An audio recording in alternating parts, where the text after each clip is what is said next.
오늘은 8월 8일 창세기 4장 1절부터 15절까지의 말씀입니다. 먼저 1절 있습니다. 아담이 그의 아내 하와와 동침하매 하와가 임신하여 가인을 낳고 이르되 내가 여호와로 말미암아 등남하였도다 하니라. 아담과 하와가 동침함으로 첫 번째 아들을 낳게 되는데 그 아들의 이름은 가인입니다. 그런데 하와가 가인을 낳고 첫 번째로 고백한 게 있어요. 뭐라고 고백했냐면 이렇게 말하죠. 1절에 내가 여호와로 말미암아 등남하였다 하니라. 내가 하나님께로 말미암아 등남하였다라고 고백을 하는데요. 비록 아담과 하와가 선악과를 먹음으로 하나님께 죄를 지었지만 그 마음 가운데는 분명한 믿음이 있었어요. 그것은 무엇이냐면 모든 생명은 하나님께로부터 온다라는 믿음은 있었어요. 왜냐? 본인들을 창조하신 하나님이시기 때문에 가인을 낳고서도 본인이 낳았지만 이것 또한 하나님이 우리를 창조하신 뒤에 허락하신 생명이다 라고 고백하는 것이죠. 여러분, 그렇습니다. 모든 생명은 하나님께로부터 시작되는 겁니다.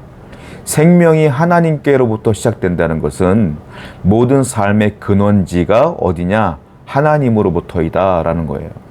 여러분들의 삶의 근원지는 하나님이십니다. 그러므로 하나님께 가까이 가야 하나님의 은혜를 받으며 우리가 이 땅을 살아갈 수가 있다는 거예요. 오늘도 하나님께 고백하며 하나님께 더 나아가는 여러분 되기를 축원드립니다.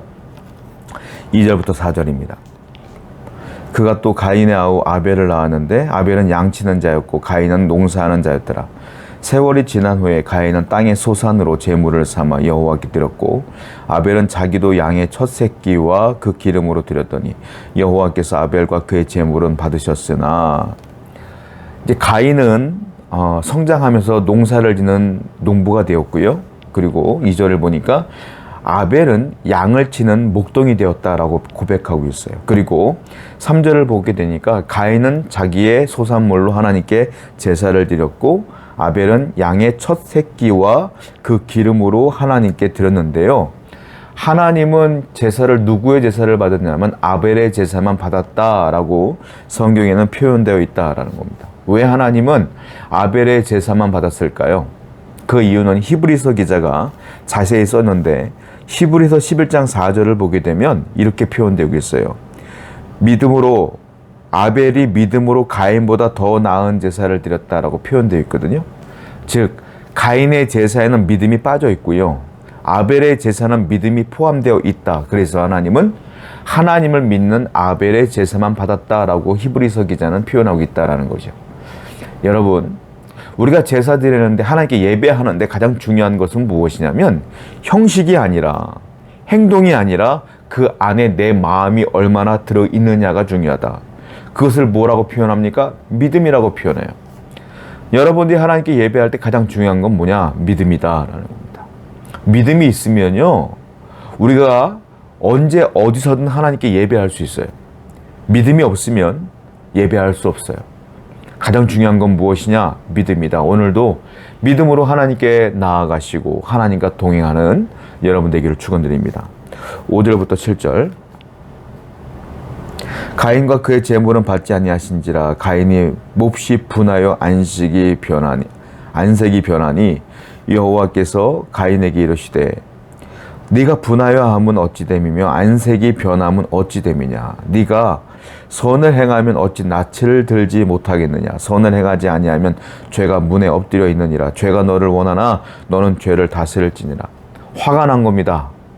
가인이 내 제사를 받지 않는 하나님께 화가 났어요. 그래서 안색이 변화했다라고 말하는데 얼굴 표정이 바뀌었고요. 얼굴 색이 바뀐 거예요. 그러니까 하나님께서 너 왜 안색이 변했니? 이렇게 묻는 거죠. 하나님 입장에서 볼 땐 당연한 거거든요. 아니, 믿음 없이 드리는 예배를 어떻게 받으시겠어요, 하나님께서. 그래서 묻는 거예요. 너 왜 안색이 변했어? 라고 말하면서 친절하게 하나님께서는 가인을 사랑하는 마음으로 권면하십니다. 뭐라고 말합니까? 7절을 보면 이렇게 표현하고 있죠. 야, 죄가 네 문 앞에 엎드려 있다. 죄가 네를 원한다. 그런데 너는 죄를 다스려라 라고 표현하고 있어요. 죄는 항상 내 문 앞에 있다. 무슨 말일까요? 죄의 유혹은 항상 나를 넘어뜨리려고 나를 내 앞에 도사리고 있다라는 거예요. 그러니까 항상 그것을 인식하고 너는 죄를 다스려라. 무슨 말이에요? 죄를 지으면 회개하고 죄를 짓지 않으려고 늘 민감하게 반응하라. 이런 말이거든요. 그런데 알다시피 가인은 이 안에서 흘러나오는 그 죄를 자기가 감당치 못하고 나중에 아벨을 쳐 죽이죠. 하나님께서는 말씀하시는 거예요. 너희들 앞에 죄가 늘 있다. 그러니까 죄를 다스려라. 사람이 죄를 못 다스려요. 어떻게 합니까? 내 안에 있는 성령을 의지하며 그 성령으로 죄를 분별해야 되고 성령을 의지함으로 그 죄와 멀어져야 된다는 겁니다.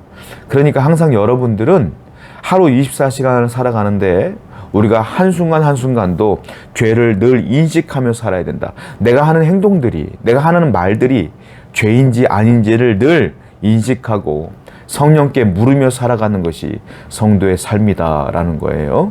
오늘도 죄를 다스리는 여러분 되기를 축원드립니다. 8절부터 12절이에요. 가인이 그의 아우 아벨에게 말하고 그들이 들에 있을 때 가인이 그의 아벨을 쳐 죽이니라.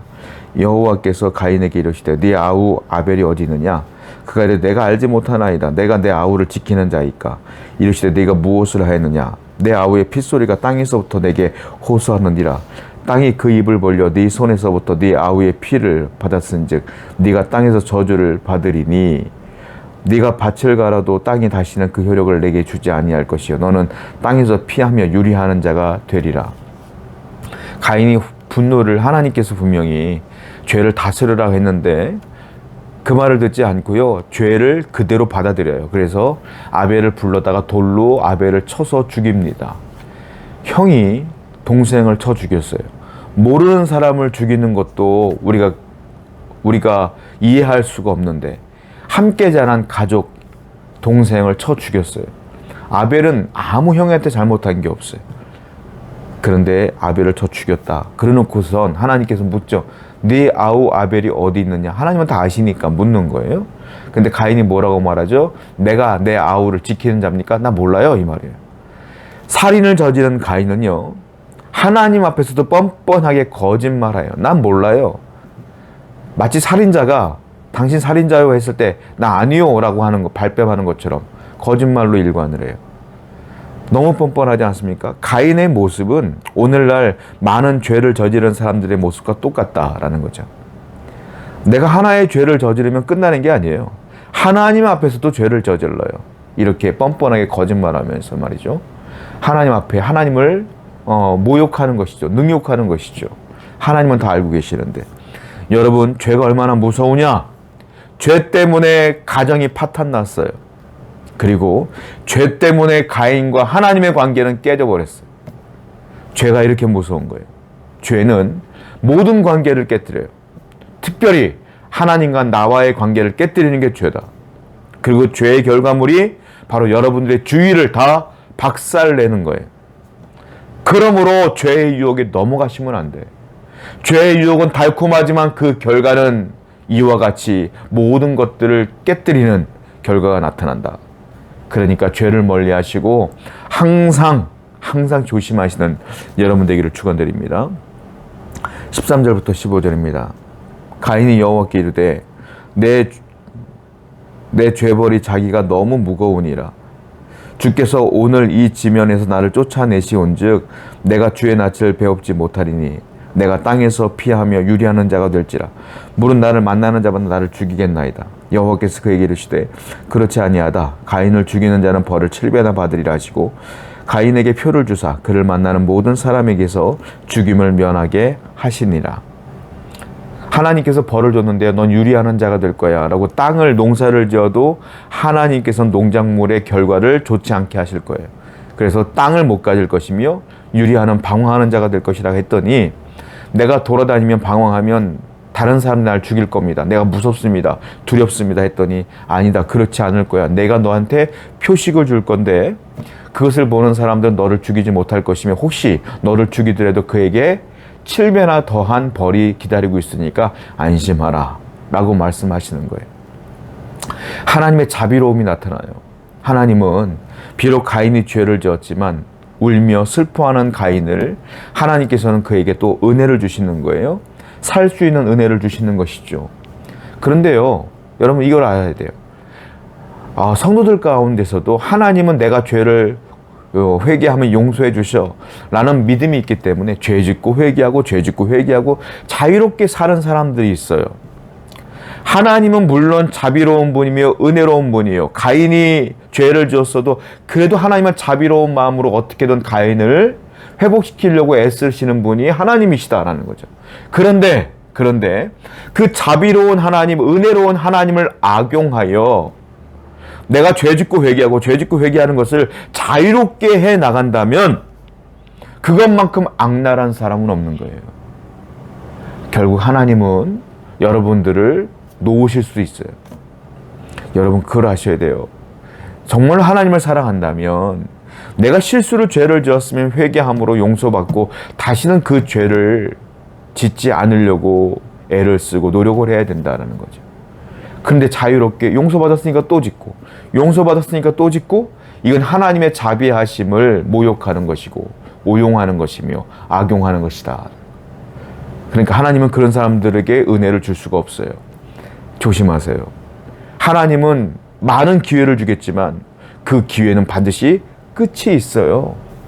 그러니까 가능하면 죄를 짓지 않으시고, 또 가능하면 죄를 지었으면 회개를 빨리 하시고, 또 가능하면 다시는 그 죄를 짓지 않으려고 노력하고 기도하는 여러분 되기를 축원드립니다. 기도합시다. 하나님께 예배하는 자로서 믿음을 갖게 하시고 죄를 멀리하는 자가 되게 하여 주옵소서. 예수님의 이름으로 기도드렸습니다. 아멘.